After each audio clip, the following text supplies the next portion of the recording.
Everybody welcome back in judicial world. आज हम जुलाई 2024 के कुछ इम्पॉर्टेंट करंट अफेयर्स पर डिस्कशन करेंगे जो जुडिशियल एग्ज़ाम के पर्पस से तो इम्पॉर्टेंट है ही साथ और भी कॉम्पिटिटिव एग्ज़ाम के लिए उतना ही इम्पॉर्टेंट है। So without wasting time let us start this session. सबसे पहला न्यूज़ हम देखेंगे टेली कम्युनिकेशन एक्ट 2023 जिसको हाल ही में 26 जून को लागू किया गया था, जिसको प्रेसिडेंशियल एसेंट दिसंबर 24 को ही मिल गया था। और telecommunication act 2023, Indian telegraph act 1885, Indian wireless telegraphy act 1933 and telegraph wires unlawful possession act 1950 को रिप्लेस करके इसको बनाया गया है। नेक्स्ट जो न्यूज़ है वो वियना से रिलेटेड है। वियना को हाल ही में इकोनॉमिस्ट इंटेलिजेंस यूनिट के द्वारा दुनिया का सबसे अच्छा सिटी डिक्लेयर किया है for the most liveable city, जो रहने के लिए सबसे अच्छा माना गया है। ये 5 कैटेगरीज पे बेस्ड हैं, जैसे stability, health care, culture and environment, education and infrastructure. In areas में वियना लगातार अच्छा प्रदर्शन कर रहा है, जिसके कारण ये वहाँ के निवासियों के लिए भी और प्रवासियों के लिए भी एक अच्छा ऑप्शन बन जाता है। इसके साथ ही हम देखेंगे कि EIU द्वारा दमिश्क एंड सीरिया को लीस्ट लिवेबल सिटी डिक्लेयर किया है, जो सबसे कम रहने योग्य शहर है। इसके अलावा 10 निचले शहरों में कराची, पाकिस्तान, ढाका और बांग्लादेश भी शामिल हैं, जो stability, health care and infrastructure को लेके काफ़ी चैलेंजेस को अभी भी फेस कर रहे हैं। नेक्स्ट हम देखेंगे कि तेलंगाना के ट्री मैन अवार्ड से सम्मानित किया गया है N बालाराम जी को, जिन्होंने ग्रीन कवर एंड बायोडाइवर्सिटी में अपना कंट्रीब्यूशन दिया है। इन्होंने 18,000 से भी अधिक पौधे लगाए हैं और इन्होंने 35 मिनी फॉरेस्ट को भी डेवलप किया। ये सम्मान उनको ग्रीन मेपल फाउंडेशन के द्वारा दिया गया है। नेक्स्ट न्यूज़ है डॉक्टर उषा ठाकुर के बारे में, जिनको हाल ही में नेपाल में इंडियन एम्बेसी द्वारा किए गए एक हिंदी संवाद इवेंट में सम्मानित किया गया, जिन्होंने हिंदी लिटरेचर में अपना अच्छा कंट्रीब्यूशन दिया है। उन्होंने 40 से भी अधिक रचनाओं को हिंदी एंड नेपाली में ट्रांसलेट किया, जो 2 कंट्री के बीच में एक कल्चरल एक्सचेंज को प्रमोट कर रहा है, और ये अवार्ड उनको विदेश मंत्रालय द्वारा दिया गया है। आगे हम देखते हैं जापान से एक न्यूज़ आया है जिसमें कहा गया है कि जापान नए बैंक नोट्स लॉन्च करेगा, जिसमें कई इनोवेटिव फीचर्स होंगे। इसमें 3D होलोग्राफी होगी और टैक्टाइल मार्क्स भी होंगे, जो उन लोगों के लिए काफ़ी हेल्पफुल होंगे जो विजुअली इम्पेयर्ड हैं। इन सुविधाओं का उद्देश्य सुरक्षा और पहुंच को बढ़ावा देना है।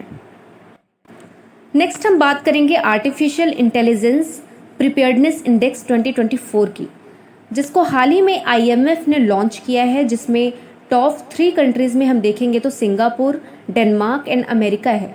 इंडिया अभी भी इस रैंक में 72 पोजीशन पे है, जिसमें अभी काफ़ी इम्प्रूवमेंट की ज़रूरत है। नेक्स्ट देखेंगे आजकल एक वर्ल्ड न्यूज़ में है स्नो ब्लाइंड, जो एक बैंकिंग मेलपेयर है जो एंड्रॉयड यूज़र्स को टारगेट करता है। इसका मेन ऑब्जेक्टिव बैंकिंग प्रमाण पत्र को चुराना है, जो मुख्य रूप से साउथ ईस्ट एशिया में एक्टिव है। ये मेलवेयर फिशिंग अभियानों के थ्रू फैलता है and tricking users into downloading malicious software. Next हम देखेंगे के सरस्वती अम्मा अवार्ड, जो प्रदान किया गया है P गीता को, जिन्होंने नारीवादी अध्ययन, साहित्य, फेमिनिस्ट स्टडीज़ एंड लिटरेचर में अपना कंट्रीब्यूशन दिया है। इन्होंने हमेशा अपनी आवाज़ उठाई है in advocating for women's right and gender equality. Next देखते हैं पोर्टुगल के former prime minister Antonio Costa को, who has been elected as the president of the European Council, जो अभी 2024 में चार्ल्स मिशेल की जगह लेंगे। इन्होंने कोविड-19 पैंडेमिक में अपना एफर्ट्स दिया था लीडरशिप में एंड इकोनॉमिक रिकवरी में, जिसके लिए इनको जाना जाता है। नेक्स्ट हर्षा बंगारी, जिनको एग्जिम बैंक की न्यू चेयरपर्सन अपॉइंट किया गया है। ध्यान देने वाली बात यह है कि she is the first women to hold this position in the bank's history. उनकी appointment gender diversity and financial sector की दिशा में एक इम्पॉर्टेंट स्टेप माना गया है। नेक्स्ट हम देखेंगे भारत की पहली इलेक्ट्रिक नाव, जो कोच्चि केरल में लॉन्च किया गया। आदित्य नाम का ये नाव वाटरवेज में पॉल्यूशन एंड कार्बन एमिशन को कम करने के लिए डिज़ाइन किया गया है। ये काफ़ी अच्छा स्टेप माना गया है इंडिया के मैरीटाइम सेक्टर में सस्टेनेबल ट्रांसपोर्टेशन के लिए। और उसके बाद आगे हम देखेंगे India UK bilateral trade agreement को, जो एक कॉम्प्रिहेंसिव बिलेटरल ट्रेड एग्रीमेंट है, जिस पर भारत एंड ब्रिटेन ने साइन किया है। ये एग्रीमेंट दोनों कंट्री के बीच ट्रेड एंड इन्वेस्टमेंट को बढ़ावा देगा, जिसमें टेक्नोलॉजी, फार्मास्यूटिकल्स एंड सर्विसेज शामिल हैं। नेक्स्ट हम बात करेंगे लेंसकार्ट की, जिसने एक अज्ञात राशि के लिए जापानी चश्मे का ब्रांड ओवनडेज को अक्वायर किया है। ये एक्विजिशन एशियन मार्केट में लेंसकार्ट के ग्लोबल फुटप्रिंट को इन्हेंस करता है। Owndays has a strong presence in Japan, South East Asia and the Middle east.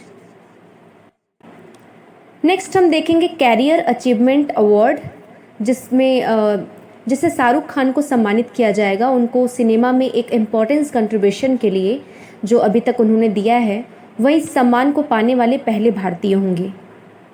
इस सम्मान का आयोजन 2024 अगस्त में ही किया जाएगा। नेक्स्ट हम देखेंगे बैंक ऑफ इंडिया को फाइनेंशियल ईयर 2023-2024 में उत्कृष्ट अटल पेंशन योजना नामांकन के लिए APY अल्टीमेट चैंपियंस कप प्राप्त हुआ है। ये अवार्ड पेंशन योजना को प्रमोट करने और अपने कस्टमर को वित्तीय सुरक्षा सुनिश्चित करने के लिए बैंक के प्रयासों को मान्यता देता है। अटल पेंशन योजना के तहत बड़ी संख्या में लाभार्थियों को नामांकित करने में बैंक ऑफ इंडिया एक अग्रणी स्थान रहा है। नेक्स्ट देखते हैं मुख्यमंत्री माझी लड़की बहन योजना। इस योजना में 65 वर्ष तक एज बढ़ा दी गई है और ये जो स्कीम है, इसके थ्रू वुमेंस को पर मंथ 500 रुपीज़ प्रोवाइड किया जाता है, जिसका ऑब्जेक्टिव है उनके फाइनेंशियल स्टेबिलिटी को थोड़ा और इम्प्रूव करना, सपोर्ट करना। और अगर विस्तार से देखेंगे तो अब ज़्यादा से ज़्यादा वुमेंस इसका प्रॉफिट उठा पाएंगी, जिससे उनकी क्वालिटी ऑफ लाइफ में काफ़ी इम्प्रूवमेंट होगा। हाल ही में डच खुफिया एजेंसी के फॉर्मर चीफ जो हैं डिक सूफ को नीदरलैंड्स के न्यू प्राइम मिनिस्टर के रूप में शपथ दिलाई गई है। उन्होंने मार्क रूटे का स्थान लिया, जिन्होंने एक दशक से अधिक समय तक प्राइम मिनिस्टर के रूप में सेवा की है। सूफ की अपॉइंटमेंट के साथ ही इस सरकार से ये उम्मीदें हैं कि ये पॉलिसीज एंड पर्सपेक्टिव थोड़ा और बेहतर होगा। नेक्स्ट न्यूज़ है, भारत ने 2023-2024 फसल वर्ष में 112 मिलियन टन गेहूं के उत्पादक की रिपोर्ट की है। इस मील के पत्थर को एक फेवरेबल वेदर कंडीशन और गवर्नमेंट का जो सपोर्ट है, इसको श्रेय दिया जाता है। और इस बढ़े हुए प्रोडक्शन से भारत की जो फूड सिक्योरिटी है एंड एक्सपोर्ट पोटेंशियल है, इसको और बूस्ट मिलेगी। नेक्स्ट हम देखेंगे, हाल ही में एसेस सीरीज़ में ऑस्ट्रेलिया और इंग्लैंड के बीच 5वां टेस्ट मैच कंप्लीट हुआ था और इस परिणाम का मतलब ये है कि ऑस्ट्रेलिया एसेस को बरकरार रखता है, जिसने श्रृंखला 2-1 से आगे बढ़ाया। मैच के दोनों पक्षों से उच्च गुणवत्ता वाले क्रिकेट का प्रदर्शन करते हुए करीबी मुकाबला देखने को मिला है। नेक्स्ट हम बात करेंगे मोढेरा गांव की, जो गुजरात में पड़ता है और ये first fully solar powered village बन गया है। इसका जो ऑब्जेक्टिव है वो सस्टेनेबल डेवलपमेंट को बढ़ावा देना है एंड कार्बन फुटप्रिंट को रिड्यूस करना है।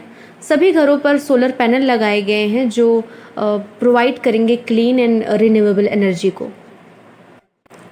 हाल ही में दिल्ली मुंबई एक्सप्रेसवे पर भारत का पहला इलेक्ट्रिक वाहन चार्जिंग कॉरिडोर का उद्घाटन किया गया है। इस कॉरिडोर में 100 किलोमीटर पर फास्ट चार्जिंग स्टेशन है, जो इलेक्ट्रिक वाहनों को अपनाने को बढ़ावा देते हैं। पहला कार्बन एमिशन को रिड्यूस करने एंड सस्टेनेबल ट्रांसपोर्टेशन को प्रमोट करने के लिए एक पहला सरकारों के द्वारा प्रयास किया गया है। नेक्स्ट न्यूज़ नासा से है। नासा के मंगल रोवर परसेवरेंस ने रेड प्लैनेट पर प्राचीन सूक्ष्मजीव जीवन के संकेत खोजे हैं। रोवर के चट्टान के नमूनों के एनालिसिस से ऑर्गेनिक मॉलिक्यूल्स के प्रेजेंस का पता चलता है, जो पिछले जीवन रूपों को इंगित करता है। यह खोज पृथ्वी के बाहर जीवन की हमारी समझ के लिए महत्वपूर्ण प्रभाव डाल सकती है। हाल ही में भारत ने नई दिल्ली में अपनी पहली हाइड्रोजन फ्यूल सेल बस लॉन्च की है। इस बस का ऑब्जेक्टिव है एयर पॉल्यूशन और डिपेंडेंस ऑन फॉसिल फ्यूल्स पे हम जो डिपेंड हैं उसकी निर्भरता को थोड़ा कम करना है। यह पहल स्वच्छ और अधिक टिकाऊ ऊर्जा स्रोतों को अपनाने के लिए भारत की प्रतिबद्धता का एक हिस्सा है। हाल ही में भारत की 2 बार की ओलंपिक विनेश फोगाट ने ग्रैंड प्रिक्स ऑफ स्पेन अंतर्राष्ट्रीय महाद्वीपीय कुश्ती चैंपियनशिप में महिला 50 किलोग्राम वर्ग में स्वर्ण पदक को जीता है। Vinesh Phogat wins gold medal in grand prix of Spain. Next news हम देखेंगे, हाल ही में हिंदू ग्रुप ऑफ पब्लिकेशन ने एक कॉफ़ी टेबल बुक जारी की है जिसका नाम है Samayapuram the secret seat of Shakti, जिसे वृंदा रमरन और जे रमरन ने लिखा है। यह पुस्तक तमिलनाडु के तिरुचिरापल्ली में देवी मरियम्मन को समर्पित है, जो 1200 साल पुराने समयपुरम मंदिर के इतिहास और सांस्कृतिक महत्व का पता लगाती है। नेक्स्ट हम बात करेंगे स्पेस एक्स का पोलारिस डॉन मिशन, जो पहला वाणिज्यिक स्पेस वॉक है, जो अंतरिक्ष यात्रियों को 870 मील की प्रारंभिक कक्षीय ऊंचाई तक भेजने का लक्ष्य रखता है, जो पिछले 50 वर्षों में किसी भी मिशन से अधिक दूर है। चालक दल पहले वाणिज्यिक स्पेस वॉक का प्रदर्शन करेगा, कक्षा में संचार का परीक्षण करेगा और फाल्कन 9 रॉकेट पर अपने 5 दिवसीय मिशन के दौरान स्वास्थ्य प्रभावों की जांच भी करेगा।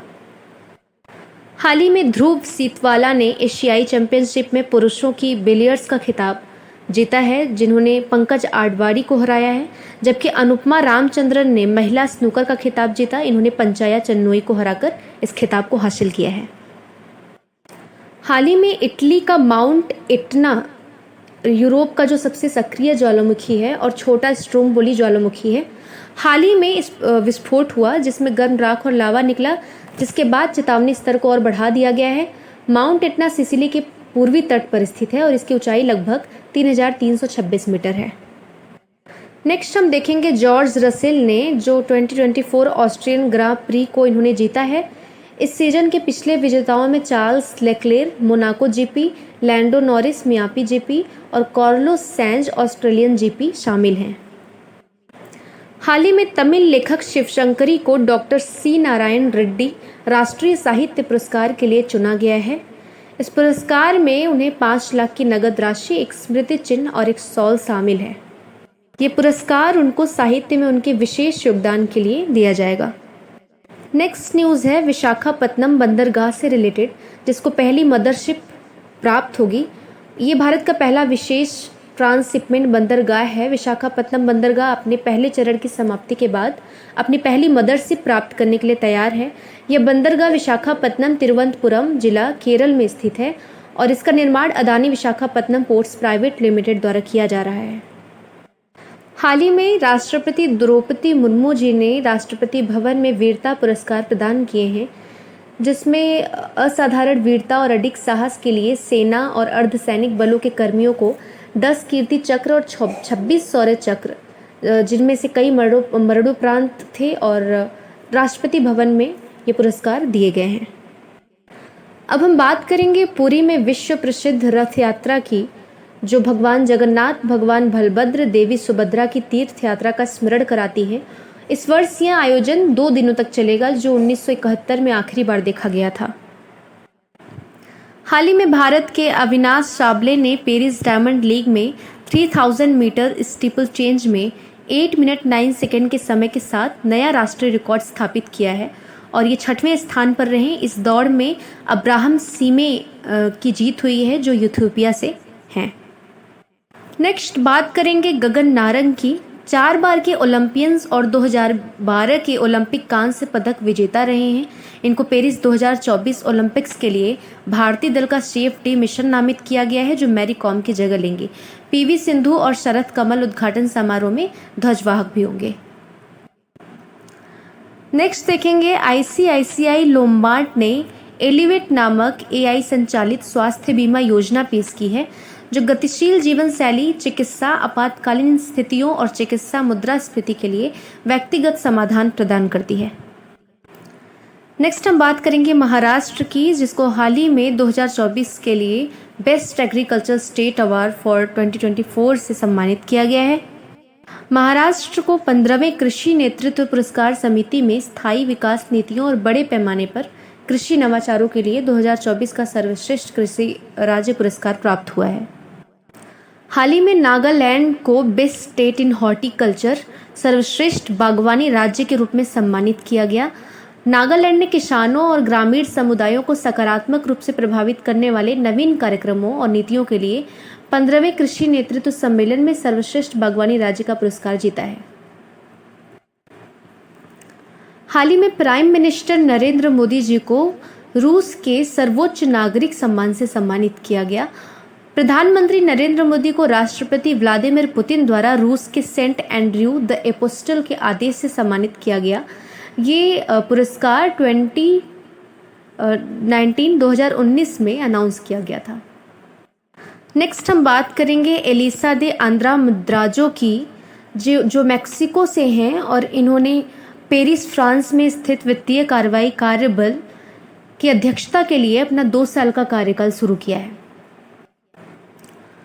हाल ही में former chief scientist of WHO and director general of ICMR, जिनको अपॉइंट किया गया है principal adviser at the union ministry of health and family welfare for the national tuberculosis elimination programme, WHO प्रमुख वैज्ञानिक और ICMR महानिदेशक डॉक्टर सौम्या स्वामीनाथन को राष्ट्रीय तपेदिक उन्मूलन कार्यक्रम के लिए केंद्रीय स्वास्थ्य और परिवार कल्याण मंत्रालय में प्रमुख सलाहकार के रूप में नियुक्त किया गया। नेक्स्ट हम बात करेंगे गौतम गंभीर की, जिनको BCCI ने राहुल द्रविड़ की जगह पर भारतीय पुरुष क्रिकेट टीम का नया मुख्य कोच अपॉइंट किया है। नेक्स्ट बात करेंगे यूनियन 2024 मिलिट्री एक्सरसाइज 2024 सैन्य अभ्यास बिरलिस्टिक 2024 अभ्यास, जिसमें Azerbaijan, Kazakhstan, Kyrgyzstan, Tajikistan, Uzbekistan के सैन्य कर्मियों ने भाग लिया था। 11 से 17 जुलाई तक कजाकिस्तान में आयोजित किया गया। That is focusing on regional defence cooperation and operation planning, जो क्षेत्रीय रक्षा सहयोग और परिचालन योजना पर केंद्रित था। आगे हम बात करेंगे भारतीय वायुसेना का एक दल जो ऑस्ट्रेलिया में द्विवार्षिक बहुराष्ट्रीय अभ्यास पर रात में उड़ान पर ध्यान केंद्रित करने के लिए 12 जुलाई से 2 अगस्त तक अभ्यास पिच ब्लैक में भाग लेने के लिए पहुंचा। An Indian Air Force contingent arrived in Australia to participate in exercise Pitch Black, a biennial multinational exercise focusing on nighttime flying from July 12 to August 2। हाल ही में न्यूज़ में आया है CISF, BSF और RPF ने केंद्रीय गृह मंत्रालय के पिछले साल के निर्णय के अनुसार पूर्व अग्निवीरों के लिए 10% आरक्षण की घोषणा की। The CISF, BSF and RPF announced a 10% reservation for former अग्निवीर्स in line with the Union Home Ministry's decision last year। Next news में है जो रिटायर्ड प्रोफेसर के चोकलिंगम हैं, उनको हंस वॉन हेंटिंग पुरस्कार दिया गया है और ये अवार्ड तमिलनाडु के रिटायर्ड प्रोफेसर के चोकलिंगम को विक्टिमोलॉजी के क्षेत्र में उनके योगदान के लिए वर्ल्ड सोसाइटी ऑफ विक्टिमोलॉजी द्वारा प्रतिष्ठित हंस वॉन हंटिंग पुरस्कार से चुना गया है, पुरस्कार के लिए चुना गया है। Retired Professor K. Choklingham receives Hans von Henting Award from World Society of Victimology। हाल ही में इंडिया ने कजाकिस्तान में 35वें अंतर्राष्ट्रीय जीव विज्ञान ओलंपियाड में 1 गोल्ड और 3 सिल्वर मेडल को जीता है। मुंबई के वेदांत सकरे ने इस गोल्ड मेडल को जीता। India secured 1 gold and 3 silver medals at the 35th international biology olympic in Kazakhstan. Vedant Sakare from Mumbai won the gold medal. Next हम बात करेंगे यूपी के नीतीश सिंह जो माउंट किनाबालू पर जिन्होंने विजय प्राप्त करी है। उत्तर प्रदेश के नीतीश सिंह माउंट किनाबालू मलेशिया की सबसे ऊंची चोटी को 19 घंटे में चढ़ने वाले पहले भारतीय बन गए हैं और वहां पे जाके इन्होंने तिरंगा फहराया। Nitish Singh from Uttar Pradesh became the first Indian to climb Mount Kinabalu. हाल ही में बारबोरा क्रेस्सिकोवा ने अपना पहला विंबलडन महिला एकल खिताब को जीता है जैस्मीन पाउलिनी को हराकर, और कार्लोस अल्कराज ने अपना पहला विंबलडन खिताब जीता है नोवाक जोकोविच को हरा के। Barbora Krejcikova won her medal Wimbledon women's single title defeating Jasmine Paolini। Carlos Alcaraz defends his Wimbledon title by defeating Novak Djokovic। Next हम बात करेंगे रॉबर्ट जे रवि की, जिनको हाल ही में BSNL के CMD के रूप में अपॉइंट किया गया है। रॉबर्ट जेरार्ड रवि को भारत संचार निगम लिमिटेड BSNL के नए चेयरपर्सन और as a managing director of Bharat Sanchar Nigam limited appoint किया गया, जिन्होंने अभी रिप्लेस किया है PK पुरवार जी को। नेक्स्ट हम बात करेंगे प्रोजेक्ट अस्मिता की। परियोजना अस्मिता है जिसका उद्देश्य है मासिक धर्म स्वास्थ्य शिक्षा के माध्यम से महिलाओं को स्वास्थ्य को सशक्त बनाना। महिला और बाल विकास मंत्रालय द्वारा शुरू की गई इस परियोजना में अस्मिता का उद्देश्य मासिक धर्म स्वास्थ्य शिक्षा और माध्यम से युवा लड़कियों और महिलाओं को सशक्त बनाना है, जिससे उन्हें स्वच्छता उत्पादों तक पहुंच प्रदान करना और जागरूकता फैलाना है। The scheme launched by the Ministry of Women and Child Development aims to empower young girls and women through menstrual health education, providing access to sanitary products and spreading awareness. Next हम बात करेंगे शेख हसीना जी को, जिन्हें दोबारा से बांग्लादेश की prime minister appoint किया गया है, री इलेक्टेड किया गया है एंड चौथे लगातार कार्यकाल के लिए पुनर्निर्वाचित किया गया, जो कुल मिला के 5वें कार्यकाल का संकेत है। उनकी पार्टी अवामी लीग ने 2024 के आम चुनावों में बहुमत हासिल किया। Sheikh Hasina was re elected for a 4th consecutive term as Prime Minister of Bangladesh, marking her 5th overall tenure. Her party, the Awami League, secured a majority in the 2024 general elections. Next हम बात करेंगे साहित्य अकादमी award 2023 की। साहित्य अकादमी पुरस्कार 2023 जो 24 भारतीय भाषाओं में अपनी वार्षिक पुरस्कारों की घोषणा करता है, जिसमें रमेश कुंतल मेघ हिंदी, नज़ारा एच मलयालम, सूरजमणि नावरे मणिपुरी, प्रवीण कुमार कन्नड़ और इरविन एलन्स शीली अंग्रेजी भाषा में। Sahitya Akademi announced its annual awards in 24 Indian languages including Ramesh Kuntal Megh Hindi, Nazara H Malayalam, Surajmani Navre Manipuri, Praveen Kumar Kannada and Irwin Allan Sealy in English. आज का सेशन यहाँ कंप्लीट होता है। इस सेशन में मैंने हिंदी और इंग्लिश दोनों लैंग्वेज को प्रायोरिटी दी है so that all students can understand better. अगर और किसी इंप्रूवमेंट की ज़रूरत होगी so please let me know through the comment section. Thank you so much.